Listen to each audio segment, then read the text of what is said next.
संघर्षों के माध्यम से हुई है। जब हमारा देश अंग्रेजों के पतन तक था, राजशाही सामंतशाही का बोलबाला था, यहाँ के सीकर के राव राजा कल्याण सिंह के खिलाफ जब बहुत तरह की 32 तरह की लाग बाग की और दूना लगान बटाई करने के खिलाफ निश्चित रूप से संघर्ष हुआ। आपको और हमें तो पता नहीं है, लेकिन हमारे पूर्वज बताते थे, ये जो सीकर के जो 4 दरवाजे इसके अंदर अंदर सीकर बसी हुई थी और रात को 8 बजे कोई भी जो बाहर का लोग होते थे उनको दरवाजे से बाहर निकाल देते थे, उनको कहीं भी रहने के लिए कोई स्थान नहीं था। तो उस संघर्ष में निश्चित रूप से किसानों की एकता की जीत हुई और इस छात्रावास की ये जमीन तत्कालीन राव राजा कल्याण सिंह को जमीन अलॉट करनी पड़ी। और ये जो कमरा है हॉल के पास वाला, उस पर अगर आप नेम प्लेट अभी भी लगी हुई हो तो देखना आप, राव राजा कल्याण सिंह ने अपने सुपुत्र हरदयाल सिंह की स्मृति में बना के एक कमरा दिया और तमाम लोगों ने अपने सहयोग से इस छात्रावास का उपयोग जो ग्रामीण क्षेत्र के विद्यार्थी थे उनके लिए पढ़ने के लिए और जहां भी समाज में अन्याय होता उसके खिलाफ संघर्ष का एक केंद्र था और अन्याय के खिलाफ न्याय के लिए आवाज उठाने के केंद्र को तहस नहस करने के लिए बिगैर किसी कारण के 22 अप्रैल 87 को शाम 6 बजे के करीब चारों ओर से घेर करके गोलियां चलाई और उस गोलियों का मुकाबला करते हुए जितने विद्यार्थी थे उन्होंने मुकाबला किया और 9th क्लास का साथी एसएफआई का होनहार कार्यकर्ता साथी कानाराम शहीद हुआ। अनेकों साथियों के लाठियां लगी और इस केंद्र को ध्वस्त करने के लिए मैं इसलिए कहना चाहता हूं कि कोई कारण नहीं था। बहाना क्या किया गया कि शहीद साथी कानाराम के बड़े भाई मंगल सिंह उस समय सरकारी विद्यालय मेरे ही गांव में मुंडवाड़ा में सीनियर स्कूल में पीटीआई थी। रोज वो स्कूल जाते थे, स्कूल से वापस आते थे। कहा मंगल सिंह को अरेस्ट करने के लिए गए थे। अगर मंगल सिंह को अरेस्ट करना था तो सीकर से मुंडवाड़ा जाते हुए 20 किलोमीटर है, वापस आते हुए गिरफ्तार कर सकते थे। लेकिन सवाल गिरफ्तारी का नहीं था, सवाल था अन्याय के खिलाफ न्याय उठाने वाले केंद्र को समाप्त करना। और आप अंदाजा कीजिए कि 1 साल तक लगातार अनेकों लोगों ने, हजारों लोगों ने, कांवड़ त्रिलोक सिंह, मंगल सिंह, ये तो 1 साल तक अनेक साथी हैं जो जेल में रहे। हजारों साथी होंगे जो बुजुर्ग भी थे और नौजवान भी थे। उन्होंने इस सरकार की न केवल लाठियां खाई बल्कि पुलिस थानों में ले जाकर जिस तरह का टॉर्चर किया शायद इतिहास में वैसा कहीं नहीं है। जलती हुई सिगरेटें लगा दी गई, पेट्रोल लगा दिया गया, मतलब बेहोश कर दिया गया। लेकिन उसके बाद में भी एक भी जवान का हौसला नहीं तोड़ पाए।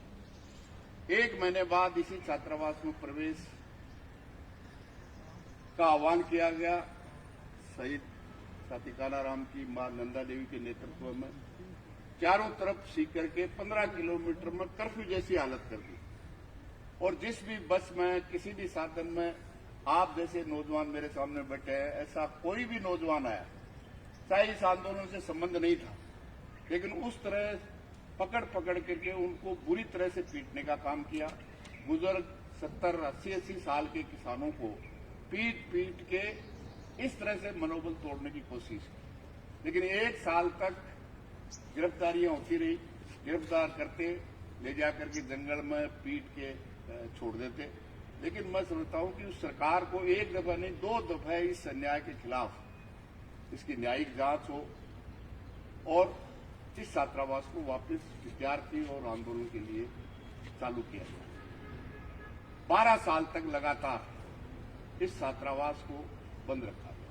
12 साल बाद में जाकर के वापस विद्यार्थी। इसलिए मैं तो कहना चाहता हूं कि निश्चित रूप से जो सरकार के दमनकारी औजारों के माध्यम से न्याय के लिए अन्याय के खिलाफ लड़ने वाले केंद्र को तहस नहस करना चाहते थे, निश्चित रूप से वो तहस नहस हो गए। इसलिए सबसे बड़ी यही है कि जिन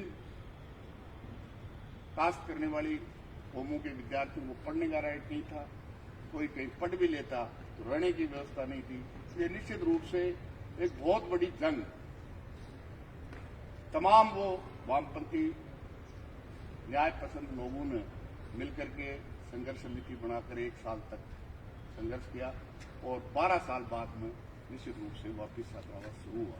निश्चित रूप से जो इस अन्याय के खिलाफ न्याय के लिए संघर्ष करने वाले केंद्र को समाप्त करने चाहते थे, वो समाप्त करने वाले समाप्त हो गए।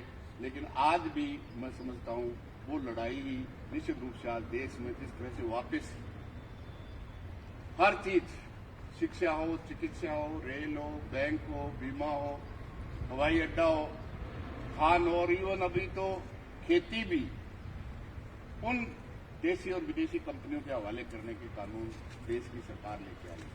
और पिछले 5-5.5 महीने से दिल्ली के चौतरफा जो किसान मोर्चा लिए हुए बैठे हैं, सरकार निश्चित रूप से वार्ता के 11 ड्रामा किए और 2 महीने से अभी तक बात करने के लिए तैयार नहीं है।